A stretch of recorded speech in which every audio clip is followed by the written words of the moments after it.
माननीय डाक्टर बाबुराम भट्टराई।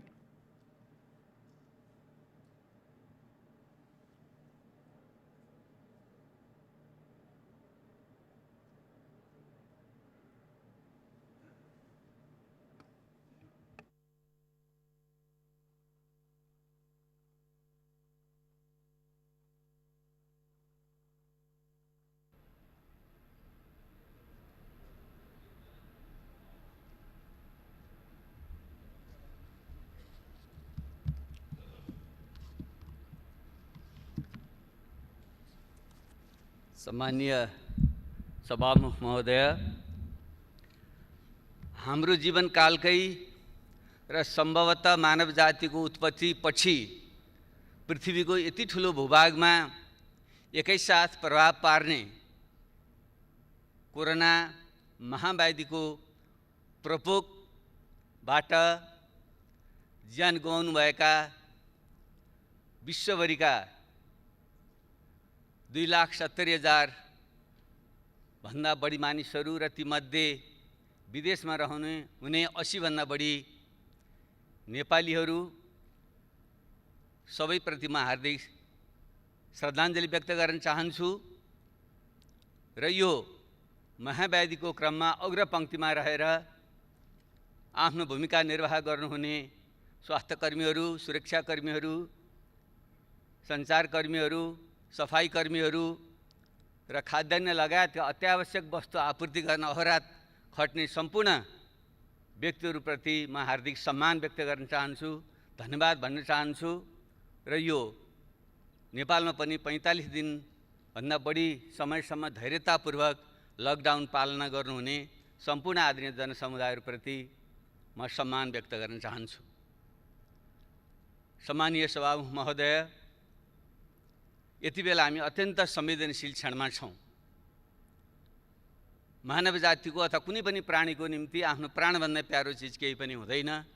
त्यसैले यो महामारीबाट हामीले आफ्नो जीवनको रक्षा कसरी गर्ने भन्ने प्रश्न नै यति बेला सबभन्दा महत्त्वपूर्ण प्रश्न हो।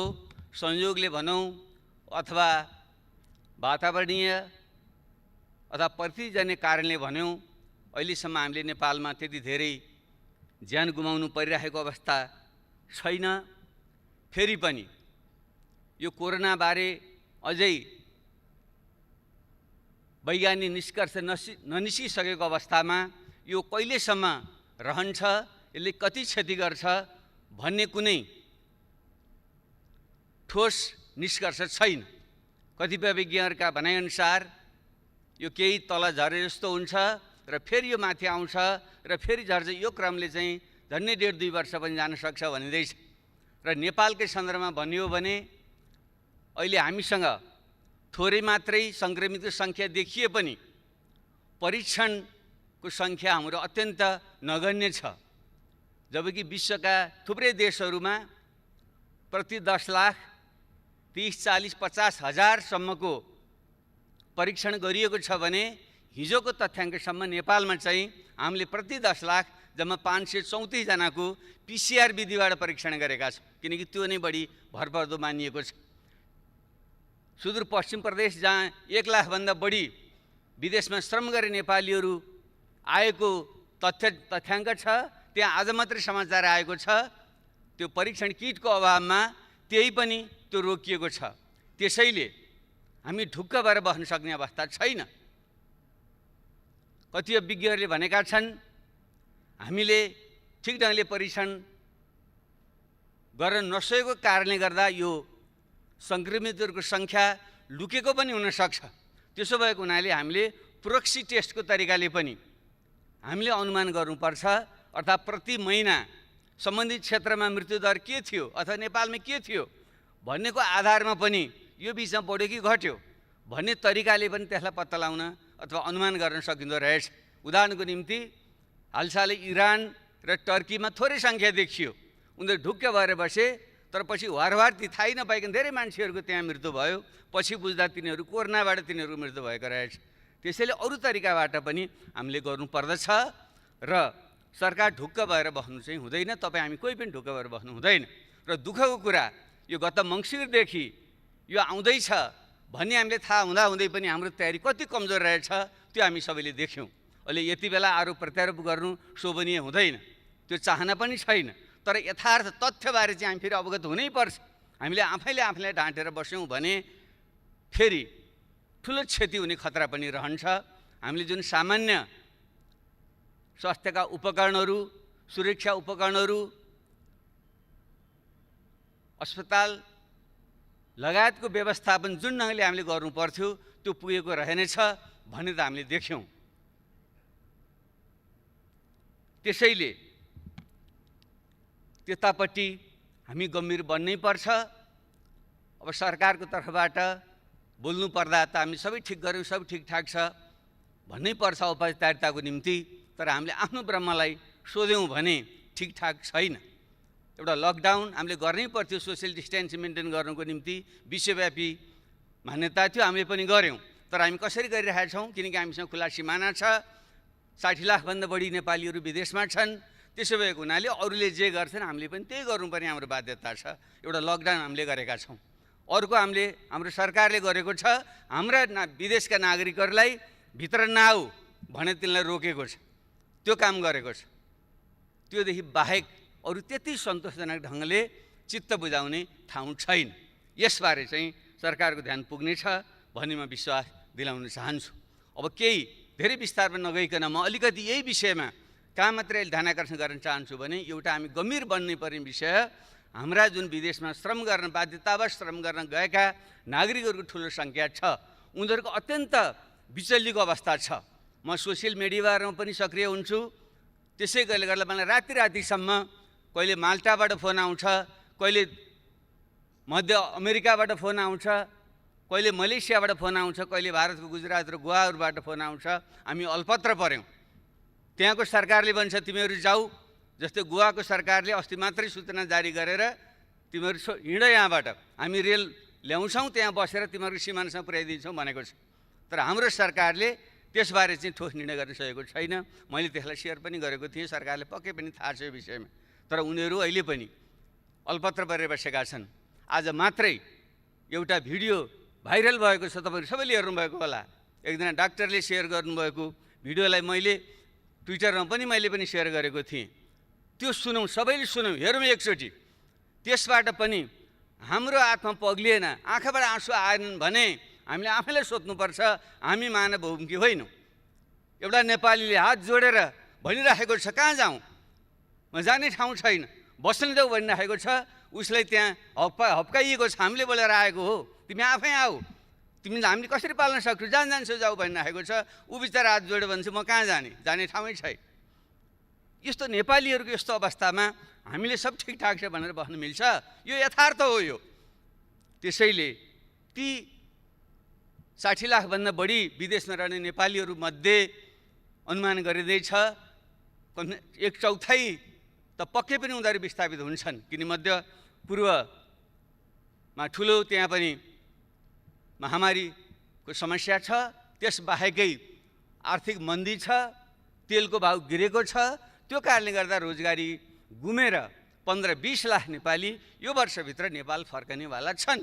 र प्रत्येक वर्ष थपिने 5 लाख नेपाली युवाहरूको बेरोजगारी त्यहाँ थपिँदा तिनको व्यवस्था हामीले ठिक गर्न सकेनौँ भने के हुन्छ? त्यतापट्टि अहिले नै ध्यान दियोस् भन्ने म आग्रह गर्न चाहन्छु। तिमीहरू नआऊ भनेर सुख पाइँदैन। हाम्रो संविधानले भनेको छ कोही पनि नेपालीलाई देश निकाला गरिने छैन। यो त देश निकाला गरे जस्तो, नआऊ भन्नु त्यही हो नि। हाम्रो संविधानको धारा 45 त्यही भन्छ। उताबाट जाऊ भनेको छ, हामी नआऊ भनेका छौँ। त्यो हाम्रो आफ्नै अनागरिक बनाउने हामीले। त्यसले यो विषयमा गम्भीरतापूर्वक ध्यान दियोस् र जो बेरोजगार बनेर हाम्रो युवाहरू यहाँ आउँदैछन् तिनीहरूको व्यवस्था के गर्ने हो भन्ने विषयमा रातो दिन हामी लाग्नुपर्ने आवश्यकता छ। त्यतापट्टि ध्यान दियोस्। र यो बिचमा केही अरू पनि गम्भीर प्रकृतिका कमजोरीहरू भए। जो ज्याला मजदुरी गरेर खाने मान्छेहरू थिए, जो अस्थायी मजदुरी गर्ने मान्छेहरू थिए, तिनीहरूको सङ्ख्या भनिन्छ हाम्रो करिब 72 लाख त्यस्ता श्रमिकहरूमध्ये 60% अस्थायी प्रकृतिका श्रमिकहरू छन्।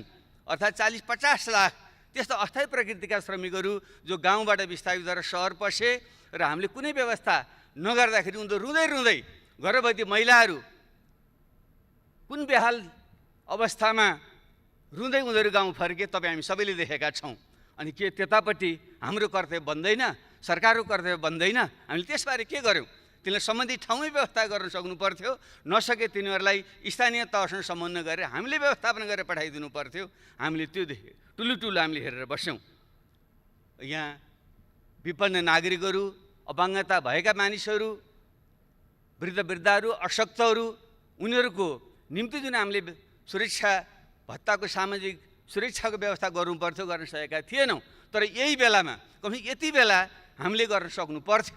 कमसेकम हामी स्थानीय तह छ र अहिले स्कुल कलेजहरू बन्द छन्, शिक्षकहरू छुट्टीमा बसेका छन्। त्यसलाई मात्रै परिचालन गरेर सबै राजनीतिक दलहरू सर्वदलीय एउटा संयन्त्र बनाएर प्रत्येक टोलमा खटाउने हो भने अहिलेको सञ्चारको युगमा पैदलै हिँडेर जानु पनि पर्दैन, ठाउँमा पुग्नु पनि पर्दैन। हामीले तिनको यथार्थ तथ्याङ्क अभिलेखन गर्न सक्थ्यौँ र तिनीहरूलाई बैङ्क खाता खोलेर बैङ्क मार्फत चाहिँ ती प्रत्येक त्यस्ता विपन्न र अशक्त मानिसहरूको निम्ति घर घरमा चाहिँ हामीले चाहिँ मुद्रा ट्रान्सफर गर्न सक्थ्यौँ, पैसा पठाउन हामीले सक्थ्यौँ। त्यतापट्टि पनि हाम्रो ध्यान गएको छैन र यो समस्या सहजै हल हुनेवाला छैन। अर्कोतिर हामीले देखिरहेका छौँ जुन साना मध्यम व्यवसायहरू हुन्, खास गरी पर्यटन लगायतका क्षेत्रहरू उनीहरू बन्द छन्, श्रमिकहरूले ज्याला पाएका छैनन्। त्यो कसले दिने हो भन्ने विषयमा अलमल छ। उनीहरू हामी दिन सक्दैनौँ भनेका छन् र सरकारले खासै तिमीहरू आफै देऊ भनेको छ। अनि यसको चाहिँ हामीले छिटो व्यवस्था गऱ्यौँ भने के हुन्छ?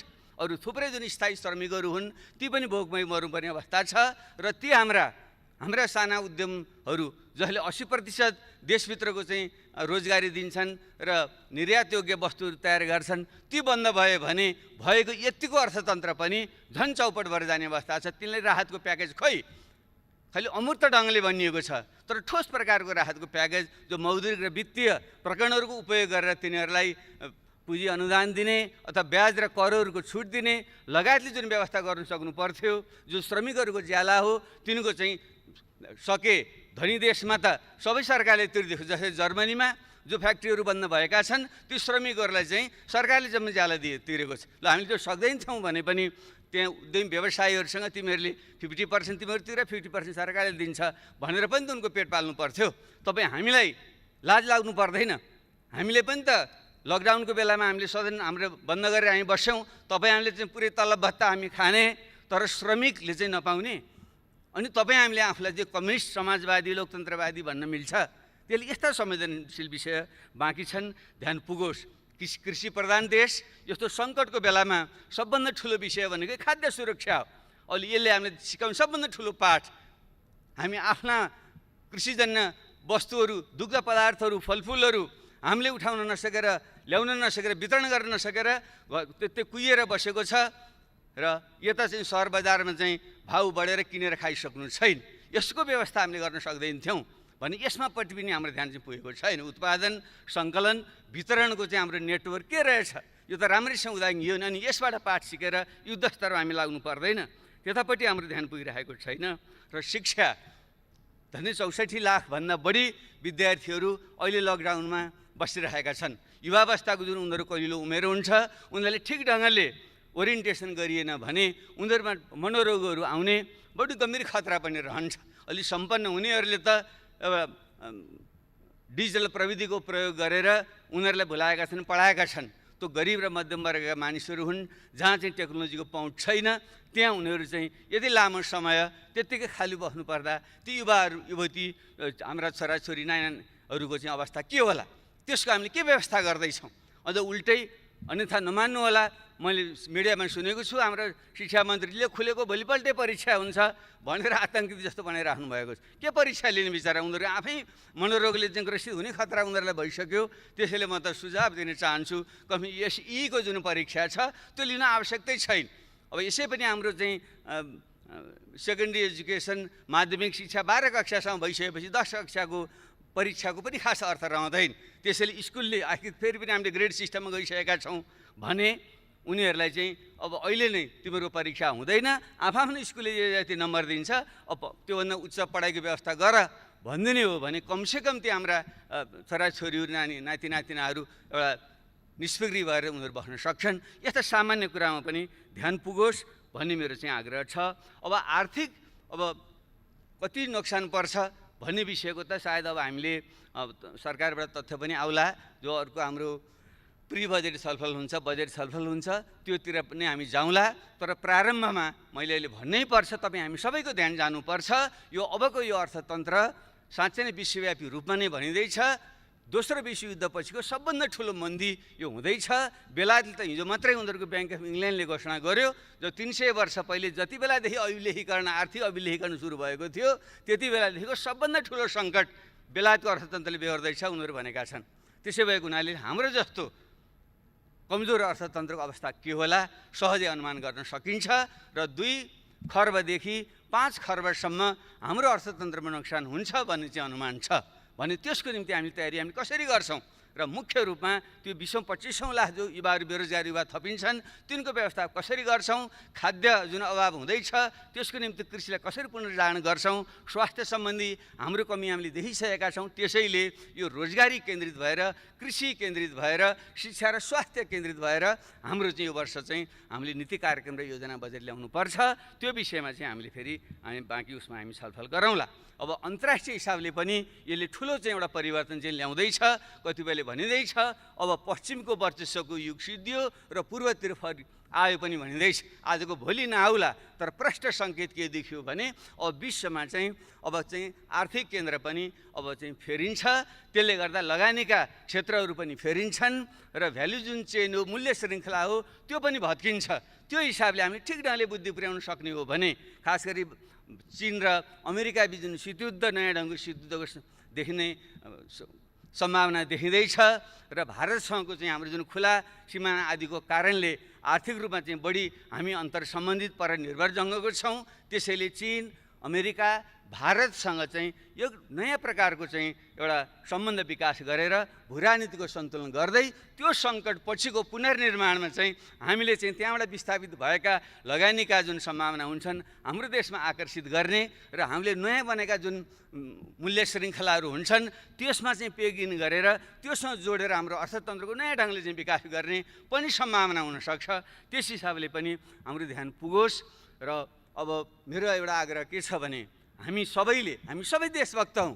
त्यसैले खेली एकले अर्काको चाहिँ राष्ट्रभक्ति, देशभक्तिमाथि शङ्का गरेर हामीले अनावश्यक ढङ्गले चाहिँ विभाजित हुने काम नगरौँ। कमसेकम यो सेसनको क्रममा, यो सदनको क्रममा विषयवस्तु उठ्नेवाला छ। अन्तर्राष्ट्रिय र क्षेत्रीय र यो जुन भूराजनीतिक खिचातानी छ यो अत्यन्त मुखरित भएर चाहिँ आउनेवाला छ। किनकि एमसिसीको विषय हामीले हल गरिसकेका छैनौँ र यतापट्टि आज मात्रै भारतका रक्षा मन्त्रीले कालापानी र लेपबाट उता मानस सरोवरसँग जाने यात्रा मार्ग चाहिँ उहाँले चाहिँ घोषणा गर्नुभयो, उद्घाटन गर्नुभयो भन्ने कुरा आएको छ। जब त्यो क्षेत्र विभाजित छ भने दुई पक्षहरूमा एउटा सहमति नगरिकन एक पक्षहरूमा त्यो मार्ग खोलिदिँदाखेरि स्वतः नै त्यसले चाहिँ फेरि अर्को प्रकारको तनाव यहाँ सिर्जना गर्छ। यस्ता कुराहरूमा पनि हामीले राष्ट्रिय सहमति बनाएर एउटै आवाज बोल्ने र सरकारले सबैको विश्वास लिएर जाने गर्न सक्यो भने आगामी दिन यो सङ्कटलाई अवसरमा बदल्न सक्छौँ। नत्र यो खिचातानी तानातानीमा चाहिँ हामी चाहिँ झन् खराब अवस्थामा पर्न सक्छौँ। त्यतापट्टि ध्यान पुगोस्। र म अब एउटा अन्तिम र अति गम्भीर विषय चाहिँ म के भन्न चाहन्छु भने फेरि पनि अन्ततः पोलिटिक्स इन कमान्ड भन्ने गरिन्छ। सबै कुराको फैसला अन्ततः राजनीतिले नै गर्छ। तर अहिले यति बेला राजनीति र त्यसको नेतृत्व गर्ने यो सबभन्दा उच्च प्रतिनिधि संस्था, यसको नेतृत्व गर्ने निर्वाचित सरकारको छवि राम्रो छैन। तपाईँ हामी सबै पनि अहिले मान्छेहरूको एउटा हामीले बोलेको कुरा कसैले पनि अहिले विश्वास गर्दैन। राजनीतिज्ञ, सांसद आदि भनेकै सबै भ्रष्ट, गैर जिम्मेवार, सत्तालोलुप, पदलोलुप भन्ने खालको जुन एउटा बिम्ब बनेको छ यो अत्यन्त खतरनाक छ। हामी कति सत्य कति असत्य हामी आफैले ममा भनौँ, तर आम जनतामा यो पर्सेप्सन परिसकेपछि राजनीति पनि प्रति नै मान्छेको चाहिँ एउटा अविश्वास, आशंका, वितृष्णा फैलियो भने त्यसले ठुलो खतरा ल्याउन सक्छ। र तपाईँ हामीले लडेर ल्याएको जुन सङ्घीय लोकतान्त्रिक गणतन्त्र छ त्यो नै खतरामा परेर प्रतिगमनतिर जाने खतरा पनि हुन्छ। त्यसो भएको हुनाले राजनीतिकलाई ठिक ट्र्याकमा कसरी ल्याउने त्यतापट्टि हामीले ध्यान दिनु जरुरी छ। तर यो बिचमा पूर्ववक्ता साथीहरूले पनि सङ्केत गरिसक्नुभयो र अत्यन्त गम्भीर प्रकृतिका घटना घटेकै हुन्। हामी यस्तो मानवीय प्रश्नमा केन्द्रित हुने बेलामा हाम्रो देशको चाहिँ प्रमुख कार्यकारी नेतृत्व, सरकारको नेतृत्व रातभर पार्टी फुटाउने षड्यन्त्र गरेर बस्छ र संवैधानिक अङ्गहरू कब्जा गरेर आफ्नै मन खुसीले संवैधानिक अङ्गहरूका नियुक्तिहरू गरेर एउटा निरङ्कुशतातिर देखेर लान सक्छ भन्ने खालको जुन एउटा भाव पैदा भएको छ, जुन एउटा सोच विचार र प्रवाह भएको छ, यो चाहिँ हाम्रो लोकतन्त्रको निम्ति शुभ सङ्केत होइन। भलै संयोगले अब अथवा भनौँ दबाब स्वरूप पार्टीभित्रका बाहिरका अथवा चाहिँ प्रधानमन्त्री स्वयंको स्वभावको कारणले उहाँले त्यसलाई फिर्ता गर्नुभयो, आत्मालोचना कुरा आएको छ, त्यहाँहरूसम्म त्यो खुसीकै कुरा छ। तर समस्या त्यतिले हल चाहिँ हुँदैन। आखिर किन यस्तो बेलामा त्यही आफ्नो बहुमत सरकार छँदै त्यो पार्टी फुटाउने अध्यादेश किन जारी गर्नु पर्यो र संवैधानिक अङ्गमा हामीले ब्यालेन्स गर्नकै निम्ति भनेर हामीले त्यो चाहिँ एउटा निष्पक्ष रहोस् भनेर प्रमुख प्रतिपक्ष नेता लगायतको उपस्थितिमा भयो भने मात्रै त्यो स्वतन्त्र निष्पक्ष रहन्छ भनेर सल्लाह गरेर हामीले राखेको हो नि भने त्यसलाई भत्काउने पनि किन काम भयो भने यसले एउटा ठुलो अनिष्टको सङ्केत गर्छ। यसतर्फ चाहिँ त्यत्तिकै फिर्ता लिइहाल्ने भइगयो भनेर मात्रै यसलाई छोड्न सकिने विषय होइन। जबकि यदि अध्यादेश मार्फतै ऐन कानुन सम्बन्धन गर्नु थियो भने त अरू ठुला मुद्दा थिएनन्। शान्ति प्रक्रियाको त्यति ठुलो भाग टिआरसी र बेपत्ता आयोग जस्ता महत्त्वपूर्ण विषय अझै टुङ्गिया छैनन्। भर्खरै भन्नु अब पनि बल्ल त्यसबारे सहमति र विधेयक आउँछ कि भन्ने कुरा भइरहेको 13 वर्ष भइसक्यो, 6 महिनाभित्र हल गर्ने भनेको कुरालाई हामीले हल गर्न नसक्ने, त्यसमा सहमति गरेर अध्यादेश ल्याउन सकिँदैन थियो।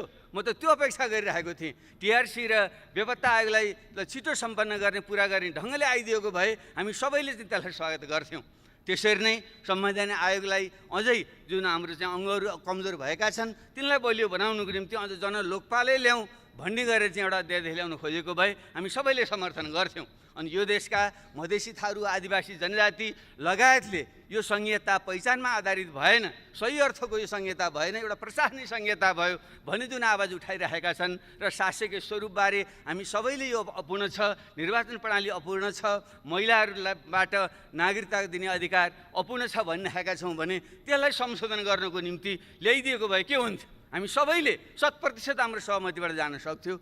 त्यसैले यसरी जुन एउटा उल्टो दिशातिर जुन राजनीति प्रभाव हुन खोजेको छ यो अत्यन्त गम्भीर छ र यसलाई विशेष ढङ्गले ध्यान दियोस् भन्ने म आग्रह गर्न चाहन्छु। अब यसैमा अझै अझै पार्टी फुटाउने विधेयक बेठी त छँदै थियो र एउटा पार्टीलाई फुटाउनको निम्ति ल्याइयो भनेर प्रधानमन्त्री स्वयंले आफ्नो पार्टीको बैठकमा भन्नुभयो भन्ने जुन अखबारमा आएको छ त्यो बन्यो भने ठुलो नैतिक प्रश्न भएन, ठुलो नैतिक प्रश्न भयो नि। एउटा देशको प्रधानमन्त्री सबैको अभिभावक हो, यो लोकतन्त्रको रक्षक हो नि, प्रमुख रक्षक। यदि उसैले अर्को पार्टी फुटाउनलाई मैले यो अध्यादेश ल्याएँ भन्नुभएको हो भने त गम्भीर प्रश्न हो नि, त्यहाँदेखि यो नैतिकताको विषय भन्दैन। र पछि जो सांसदको कुरा आयो, ल ठिक छ कति स्वेच्छाले आउनुभयो होला, कतिजनाले बेलै पाटो, तर एउटा कमन सेन्सले पनि भन्छ नि लकडाउनको बेलामा यहाँदेखि महोत्तरी अथवा चाहिँ सर्लाही लगायत थुप्रै जिल्लाहरूमा चाहिँ धनुषा लगायतका जिल्लाहरूमा चाहिँ पुगेर सांसदहरूलाई चाहिँ यहाँ ल्याउनु किन पर्यो? रातारात भर्खरै निवृत्त भएका प्रहरीका प्रमुख, सरकारको अत्यन्त निकट मान्नुभएका व्यक्तित्वहरू उहाँ किन जानुभयो होला? न उहाँको कुनै नातागोता छ, न कुनै बिहाबारी छ, न मर्नु पर्नु छ, त्यहाँ किन जानुभयो होला उहाँ? ल राति किन ल्याउनु भयो होला? यो कमन सेन्स कुरा होइन। अब यसैलाई पनि ढाक्छ गरे होइन भन्न मिल्छ। ल त्यसैले हामीले भन्यौँ यो बदलाको भावनाले भने होइन, तर कानुनी प्रक्रियाबाट यसलाई हल होस्, लोकतन्त्र रक्षा होस्, विधिको शासन होस् भनेर हामी म आफै स्वयं पूर्व प्रधानमन्त्री धेरै साथीले पनि तपाईँ किन यस्तो हल्का भएको, किन गएको त्यो प्रहरीमा मुद्दा लिनु भनिरहनु भएको साथीहरूले, किन म सुरक्षाको निम्तिमा गइरहेको थिएँ, साथीहरू डराइरहनु भएको थियो। ल त्यसरी म त जेसुकै भए पनि अहिले मूर्ख पनि ठान्नुहोस्, हिन्दू अहिले जनयुद्ध गरेर आएको हुनाले त्यो अलिकति पनि परेर होला, मरिन्छ जाउँ भनेर म गएकै। तर त्यहाँ त्यो त कुनै पनि ढङ्गले एउटा जाहेरी पनि नलिने भन्ने हुन्छ। पूर्व प्रधानमन्त्री, पूर्व प्रधानमन्त्री र 1 दर्जन मन्त्री र सांसदहरू भएर जाँदाखेरि पनि प्रहरीले जाहेरी लिँदैन। किन लिनुहुन्न भन्दा लिन्न मात्रै भन्नुहुन्छ बिचरा, उहाँ आतङ्कित हुनुहुन्छ। किन लिनुहुन्न भने म लिन्न, किन लिनु 3 चोटिसम्म म लिन्न भन्नुहुन्छ उहाँले। अनि के गर्नु पर्यो त भने त्यो त ऐनमै लेखाएको छ नि, त्यहाँ यसपछि हामीले नलिएपछि कहाँ जानुपर्ने त्यहीँ जानुहोस् अरे भने यसरी चाहिँ आतङ्कित बनाएर संस्थाहरू सबै भत्काएर अनि देश बन्छ, लोकतन्त्र बलियो बन्छ। अब योभन्दा अझ गम्भीर कुरा के भयो भने अनि त्यसपछि के गर्ने? उल्टा हामीमाथि नै जो पीडित छ तिनीमाथि नै मुद्दा लगाइदिने र अनि विभिन्न ढङ्गले परोक्ष प्रत्यक्ष ढङ्गले पहल गर्ने। अब फच्चे गरौँ, तपाईँले फिर्ता लिनुहोस्, म पनि तपाईँ विरुद्ध फिर्ता लिन्छु। यही हो लोकतन्त्र।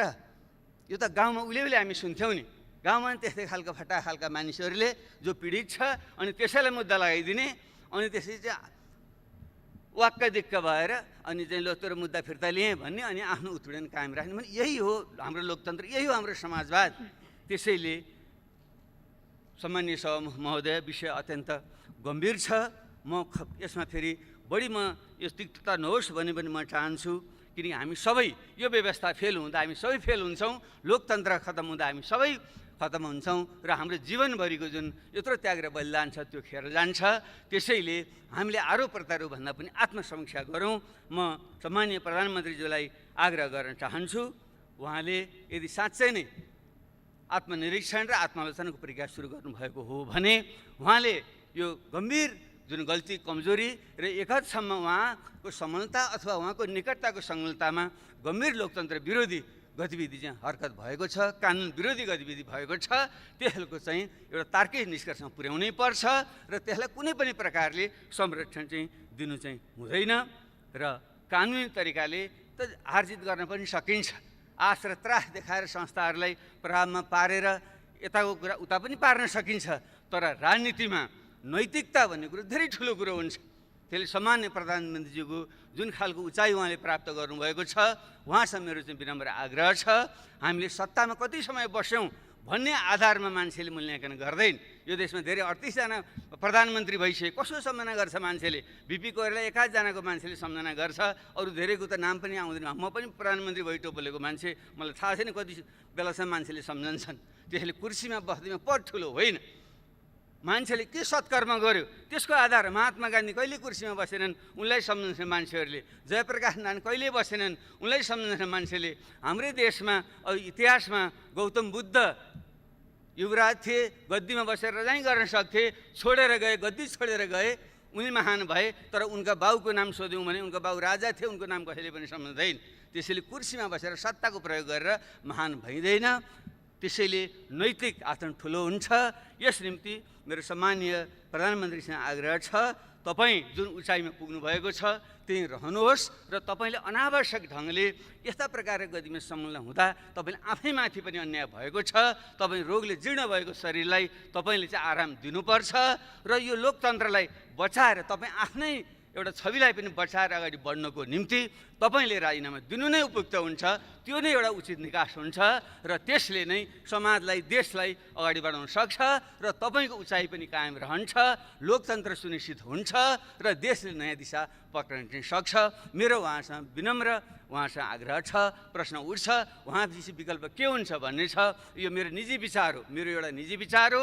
हामी पूर्व प्रधानमन्त्रीहरू सबैले हामीले कुनै पनि प्रकारको इच्छा आकाङ्क्षा नराखौँ, हामी दावेदार नबनौँ, हामीले चाहिँ दिशानिर्देश गरौँ, सहयोगको भावना गरौँ, राजनीतिबाट अलग यिनी सन्यास लिने भने होइन। राजनीति महत्त्वपूर्ण विषय हो, देशको सम्पूर्ण समाजको त्यसलाई नेतृत्व गर्ने भनेको राजनीतिले हो। त्यसले राजनीतिबाट सन्यास लिएर सुख पाइँदैन।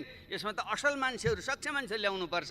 तर हामी 60-65 उमेर नागिसकेका मान्छेहरूले लोभ नगरेर अब प्रत्यक्ष कार्यकारी भूमिकामा हामी नरहने अथवा प्रधानमन्त्रीको दावेदार हामी नबन्ने र हामीले अरूलाई सघाउने, नयाँ पुस्तालाई अगाडि ल्याउने, पुस्तान्तरण गर्ने दिशातिर हामी गयौँ भने देशले निकास पाउँछ, राजनीतिक निकास पाउँछ, लोकतन्त्र सुनिश्चित हुन्छ। मलाई यही बाटो नै उपयुक्त लाग्छ र यस सन्दर्भमा पूर्ववक्ता साईले थोरै सङ्केत गर्नुभयो। अब हामीले हिमाल, पहाड, तराई, मधेसलाई जोडेर देशको राष्ट्रिय एकता सुदृढ गर्दै देशलाई सुशासन समृद्धिको दिशामा लिएर जाने हो भने एउटा बहुदलीय लोकतन्त्रभित्र प्रतिस्पर्धाको सँगसँगै न्यूनतम कुराहरूमा चाहिँ राष्ट्रिय सहमति गर्ने ढङ्गले एउटा बिपी कोइरालाले पनि हुन त कुन परिवेशमा भन्नुभयो, राजासँगै मेलमिलाप त उपयुक्त मलाई लाग्दैन, तैपनि हामी एउटा राष्ट्रिय विषयमा एक हौँ भन्ने जुन उहाँले कुरा राख्नुभएको थियो।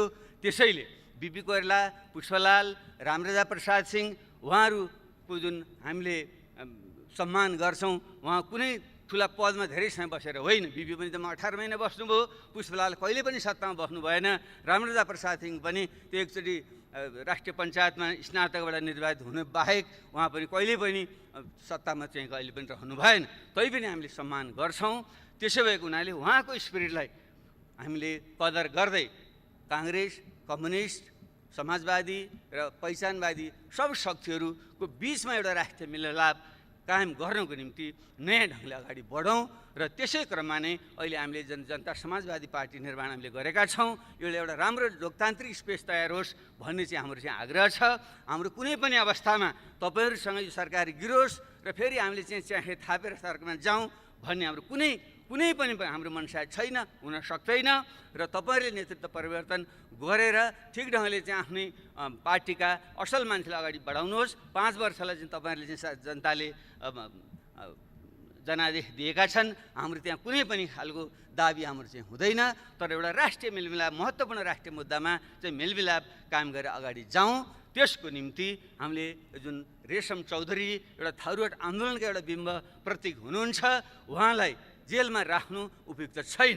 हिजो झापा आन्दोलनको क्रममा हाम्रै प्रधानमन्त्रीजी 14 वर्ष बस्नुभयो, माओवादी जनयुद्धको क्रममा थुप्रै मान्छेहरू बस्नुभयो र काङ्ग्रेसका साथीहरू थुप्रै बखत जेलमा पनि बस्नुभयो। तर राजनीतिक मुद्दा भएको कारणले अन्ततः हामीले ती मुद्दाहरू हामीले खारेज गरेका थियौँ, फिर्ता लिएका थियौँ। त्यसले रेशम चौधरीको मुद्दा पनि त्यो थारूहट आन्दोलनको, थारू विद्रोहको क्रममा भएको घटना हो, दुःखदै घटना हो, धेरै मान्छे ज्यान राम्रो होइन।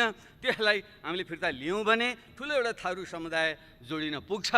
त्यसरी नेत्रविक्रम चन्दको समूह जो माओवादी आन्दोलनकै एउटा चाहिँ रेडिकल विङ त्यो थियो र अगाडि जुन बढेको छ, भलै त्यो बाटो ठिक छैन, त्यो सफल पनि हुँदैन, तर उनीहरू पनि यो कोरोनाको यस्तो अस्तव्यस्त भएको बेलामा उनीहरूलाई पनि आउने एउटा निकास चाहिँ दिँदा राम्रै हुन्छ। त्यसैले उनलाई पनि एउटा जनरल एमनेस्टी क्षमादान दिएर उनीहरूलाई पनि खुला गरिँदा हुन्छ। भर्खर अस्ति मात्रै सुने अनिल बिरै, हामी सबैले चिन्छौँ, राम्रो चाहिँ साहित्य र कलाकार खट्ने मान्छे हुन्, उनी घाइते थियो, उपचार गराउँदै थिए चितवनमा, उनलाई चाहिँ गिरफ्तार गरेर राखियो भन्ने मैले सुने। यस्तो प्रकारको गतिविधि गरेर राम्रो चाहिँ हुँदैन। खास गरी हाम्रो पूर्व माओवादी साथीहरू नै अहिले चाहिँ सत्तामा हुनुहुन्छ, गृहमन्त्री हुनुहुन्छ, उहाँले व्यक्तिगत रूपमा पनि चिन्नुहुन्छ। त्यसैले त्यो एउटा माहौल बनाउँदा उपयुक्त हुन्छ। र त्यसरी सानातिना मुद्दा लाएर सांसदहरूलाई पनि फसाइदिने र चाहिँ यो निलम्बनमा राख्ने जुन प्रवृत्ति छ त्यो पनि उपयुक्त भएन। कि त छिटो मुद्दा चलाएर फैसला गरिदिनु पर्यो। कुनै ठाउँबाट सांसद निर्वाचित भएर आएको छ, विविध कारणले चाहिँ मुद्दा चाहिँ दायर हुन्छ, मुद्दा दायर हुने बित्तिकै चाहिँ सांसद चाहिँ निलम्बन भएपछि अनि त्यो क्षेत्रको प्रतिनिधित्व के हुन्छ अरू विषयमा जान्दिनँ। अब हरिनारायण रौनियार अहिले हाम्रो समाजवादी पार्टीकै तर्फबाट सांसद हुनुहुन्थ्यो, भलै चाहिँ अहिले उहाँको कन्स्ट्रक्सन कम्पनीको चाहिँ छवि त्यति राम्रो चाहिँ छैन र त्यसबारे हामीले उहाँलाई कुनै पनि ढाकछोप गर्नु पनि छैन। तर निलम्बन गर्ने तर 1.5 वर्ष भइसक्यो, त्यो प्रक्रिया अगाडि पनि बढ्दैन, तर त्यो क्षेत्र त प्रतिविहीन भयो नि। त्यसले यस्तो विषयमा पनि हामीले सोध्यो यसको निकास के हो। यो विषयमा पनि यसको अर्थ चाहिँ दण्डहीनतालाई प्रश्न दिन भन्न खोजेको होइन, तर जनप्रतिनिधिलाई चाहिँ तपाईँले एउटा निष्कर्ष नपुर्याइकन निलम्बन गरेर राखिदिनु भयो भने त्यसको मार त जनतालाई पर्ने भयो नि, त्यो क्षेत्रका जनतालाई। यसको निकास खोज्नेतिर पनि हामी जाउँ। यी ढङ्गले चाहिँ हामीले सोध्न सक्यौँ भने हामीले यो सदन जुन हाम्रो छ बजेट अधिवेशन पनि हामीले भन्छौँ, यस क्रममा चाहिँ गहन ढङ्गले छलफल गरेर अगाडि जान सक्दा देशले चाहिँ निकास पाउँछ। त्यसैले अब बल हाम्रो सम्मानीय प्रधानमन्त्रीजीकै कोर्टमा छ र उहाँले नै यसबारेमा सोचेर उचित निर्णय लिनुहुनेछ भनिन्छ। शिखर चढ्न सजिलो हुन्छ, तर शिखरमा टिक्न गाह्रो हुन्छ। उहाँले शिखरमा हुनुहुन्छ, कसरी त्यहाँ टिक्ने हो उहाँले सोध्नुहुनेछ। हामीले त सुझाव दिने हो, किनकि घोडालाई खोलासम्म लान सकिन्छ, पानी पियाउन सकिँदैन। विज्ञ सुखी अधिकम। धन्यवाद।